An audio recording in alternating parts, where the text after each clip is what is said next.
Jet tempur KF-21 Boramae, pesawat tempur generasi 4,5 hasil kerjasama Korea Selatan dengan Indonesia, akan ikut dipamerkan di sebuah ajang besar pertahanan di Eropa. Selain pameran, ada juga misi promosi karena dua negara di Eropa sedang diincar sebagai calon pembeli pesawat ini. Coba bayangkan, para pecinta dunia aviasi, kita sedang berada di sebuah panggung megah pertahanan dunia, namanya MSPO. Ini bukan pameran sembarangan, melainkan salah satu dari 3 ajang pertahanan terbesar di Eropa, digelar di Polandia. Tahun ini usianya sudah masuk yang ke-33 sejak pertama kali terbang, maksudnya diadakan pada 1993. Kalau diibaratkan manusia, usianya sudah matang. Tapi bukannya melempem, malah makin keren dan ramai setiap tahunnya. Seperti pilot senior yang justru makin lihai mengendalikan pesawatnya. Di sana, Korea Aerospace Industries (KAI) ikut tampil dengan gaya. Mereka bawa senjata pamungkasnya, jet tempur multiperan FA-50.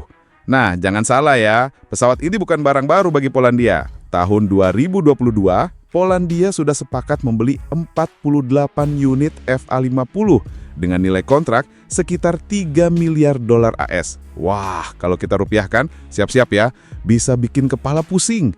Tapi intinya, nilainya sangat fantastis. Selain FA-50, KAI juga membawa bintang utamanya, jet tempur generasi berikutnya, KF-21 Boramae. Nah, ini yang paling ditunggu-tunggu. Jet ini dikembangkan bersama oleh Korea Selatan dan siapa coba? Betul sekali, Indonesia. Jadi sebenarnya, kita juga punya saham kebanggaan di sini. Tapi tidak hanya itu, mereka juga pamerkan helikopter utilitas KUH Suryon dan helikopter bersenjata ringan LAH. Jadi lengkap, ada pesawat sayap tetap, ada juga sayap putar. Pokoknya KAI ingin menunjukkan bahwa mereka bukan pemain main-main di dunia pertahanan udara. Tujuan mereka di pameran ini jelas, memperkuat kerjasama dengan Polandia dan sekaligus membuka pintu dengan negara lain seperti Slovakia dan Bulgaria yang sebentar lagi butuh pengganti jet tempur lamanya. Jadi kalau diibaratkan, KAI ini lagi seperti pedagang di pasar, yang bukan cuma jualan ke pelanggan lama, tapi juga cari pelanggan baru yang siap belanja besar. Nah, cerita makin menarik ketika kita geser ke Timur Tengah. Uni Arab Emirates atau UAE ternyata juga lagi melirik si Boramae ini. Awalnya mereka mau beli jet tempur siluman F-35 buatan Amerika. Tapi, Amerika ini katanya terlalu banyak aturan, terlalu cerewet, dan kadang bikin politik ribet. Akhirnya UAE mikir, daripada ribet, mending cari alternatif. Dan pilihannya jatuh ke Korea Selatan. Kata seorang profesor di UAE, Perancis sih oke, tapi Korea Selatan ini jelas lebih fleksibel, lebih bersahabat, dan teknologinya juga canggih. Nah, coba bayangkan, negara kaya raya seperti UAE saja sekarang jatuh cinta sama KF-21. Bahkan pejabat-pejabat penting UAE sudah datang langsung ke Korea. Wakil Menteri Pertahanan mereka, Ibrahim Nasir Muhammad Al-Alawi, sempat mampir ke pangkalan Angkatan Udara Sacheon. Lalu pada bulan April, ada Brigadir Jenderal Azan Ali Al-Nuaimi yang sampai ikut uji terbang prototipe KF-21. Bayangkan, jarang-jarang ada jenderal asing dikasih kesempatan nyobangin prototipe pesawat baru. Itu bukti betapa seriusnya UAE melihat peluang ini. Dan sebagai tanda keseriusan, kedua pihak bahkan menandatangani surat pernyataan niat untuk kerjasama lebih lanjut, termasuk memberi akses Angkatan Udara UAE buat mengamati pelatihan jet KF-21. Yang lebih menarik lagi, sebenarnya UAE sudah lama percaya sama teknologi pertahanan Korea. Tahun 2022, mereka bahkan sudah memutuskan untuk memperkenalkan sistem rudal jarak menengah Cheonggung 2. Nah, sekarang dengan KF-21, mereka makin yakin karena harganya kompetitif, kualitasnya tinggi, dan kompatibilitasnya juga bagus. Jadi bisa dibilang UAE sekarang punya gebetan baru di bidang pertahanan, dan gebetan itu datang dari timur, bukan barat. Sekarang kalau kita tarik lebih jauh, kehadiran KF-21 Boramae ini sebenarnya bukan sekadar soal jualan pesawat tempur. Ini soal peta kekuatan militer global. Mengapa? Karena KF-21 adalah salah satu dari sedikit jet tempur generasi 4.5++ yang dikembangkan di luar lingkaran Amerika Serikat, Rusia, atau Eropa Barat. Artinya, dunia sekarang punya pemain baru yang bisa menyeimbangkan pasar. Bagi Korea Selatan, ini jelas kebanggaan nasional. Tapi bagi Indonesia, jangan lupa, kita juga punya saham dalam pengembangan KF21 ini. Dari awal proyek, Indonesia dilibatkan sebagai mitra strategis dengan porsi investasi sekitar 20%. Walaupun di perjalanan sempat ada drama, ya tahu sendiri, soal pembayaran kontribusi dan negosiasi ulang, tapi tetap saja nama Indonesia tertulis dalam sejarah pesawat ini. Dan coba bayangkan dampaknya. Kalau KF21 benar-benar jadi primadona baru, otomatis nama Indonesia akan selalu melekat di dalamnya. Ini bisa meningkatkan posisi tawar kita, tidak hanya dalam hubungan pertahanan, tapi juga dalam dunia diplomasi teknologi. Bahkan, beberapa analis menyebut KF21 bisa jadi batu loncatan untuk Indonesia menuju kemandirian industri aviasi militer. Karena dengan ikut serta, kita tidak cuma beli produk, tapi juga belajar teknologinya.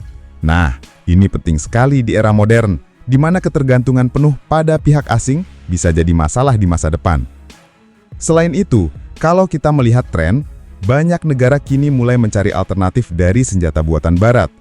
Alasan utamanya jelas, terlalu banyak aturan, harga mahal, dan politik yang kadang bikin ribet. Disinilah Korea Selatan hadir sebagai solusi lebih fleksibel. Tidak mengherankan kalau bukan hanya Polandia dan UAE, tapi juga negara-negara seperti Slovakia, Bulgaria, bahkan multi negara-negara Asia Tenggara lainnya mulai melirik produk mereka. Apalagi KF21 punya daya tarik unik. Bentuknya mirip jet tempur siluman generasi kelima seperti F-35 atau F-22, tapi biayanya jauh lebih rendah. Untuk negara-negara yang ingin tampil modern tapi anggarannya terbatas, KF21 adalah paket hemat yang kualitasnya tetap mumpuni. Dan jangan lupa, UAE bukan satu-satunya negara Timur Tengah yang kepincut. Ada rumor bahwa beberapa negara Teluk lainnya juga ikut mengamati perkembangan KF21 dengan sangat serius. Jadi, bisa jadi Boramae ini dalam beberapa tahun ke depan akan jadi bintang baru di langit industri pertahanan. Kalau kita bedah lebih dalam, apa sih yang bikin KF21 Boramae ini begitu menarik di mata dunia aviasi militer?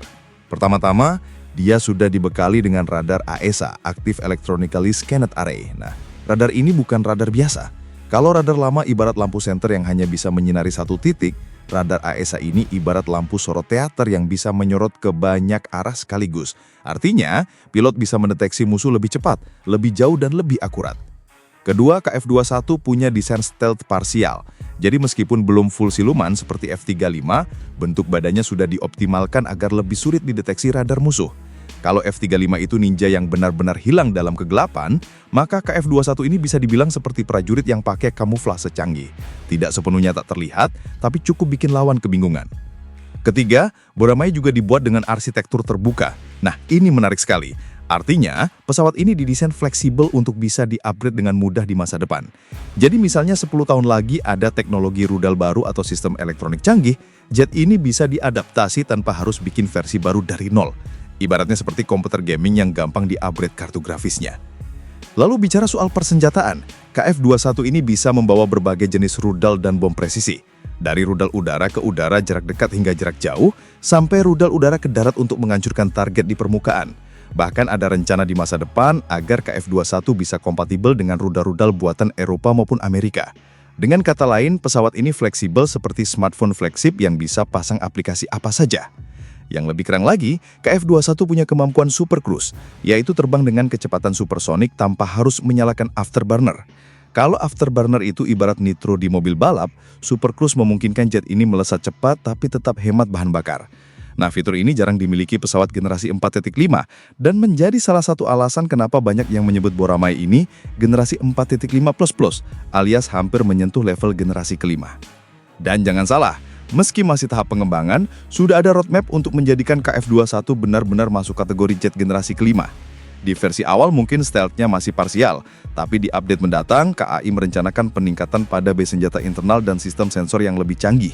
Jadi, Boramae ini bisa dibilang seperti anak bunda berbakat, sekarang sudah hebat, tapi di masa depan potensinya bisa lebih luar biasa lagi. Thanks banget buat yang udah nonton sampai habis. Kalau suka, ya di-like aja. Kalau merasa cocok, langsung subscribe. Dan kalau jempol udah gatal pengen ngetik, antem aja tuh kolom komentar. Mau debat? Boleh. Mau bercanda? Gas! Yang penting sopan.